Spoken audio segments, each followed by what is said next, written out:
بسم اللہ الرحمن الرحیم۔ اگر والدہ کسی شرعی وجہ کے بغیر طلاق کا مطالبہ کرے تو ان کا بلا وجہ طلاق کا مطالبہ کرنا درست نہیں ہے، اور بلا وجہ مطالبہ کرنے کی صورت میں بیوی کو طلاق دینا بھی درست نہیں ہے۔ البتہ اگر بیوی ان کے ساتھ اچھی برتاؤ نہ کرتی ہو، ان کی گستاخی کرتی ہو اور بدگوئی اور بے رخی سے پیش آتی ہو اور سمجھانے کے باوجود باز نہ آتی ہو تو پھر ان کے مطالبے پر طلاق دینے کی گنجائش ہوگی، اور اگر بیوی میں سے کوئی بات نہیں تو اس صورت میں والدین کی بات ماننا لازم نہیں ہے،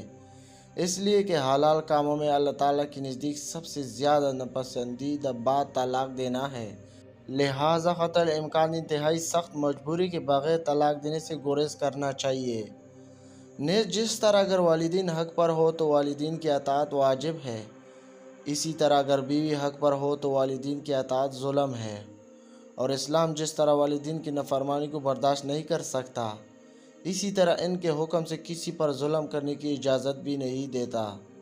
خلاصہ یہ ہے کہ اگر والدین حق پر ہو تو والدین کی اطاعت واجب ہے، اور اگر بیوی حق پر ہو تو والدین کی اطاعت ظلم ہے، اور اسلام جس طرح والدین کی نافرمانی کو برداشت نہیں کر سکتا، اسی طرح ان کے حکم سے کسی پر ظلم کرنے کی اجازت بھی نہیں دیتا۔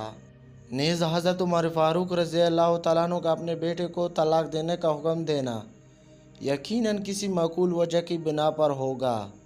ورنہ ایک جلیل القدر صحابی کبھی ظلم کا حکم نہ دیتے اور خود آپ صلی اللہ علیہ وسلم ان کی موافقت میں تائید حکم نہ فرماتے۔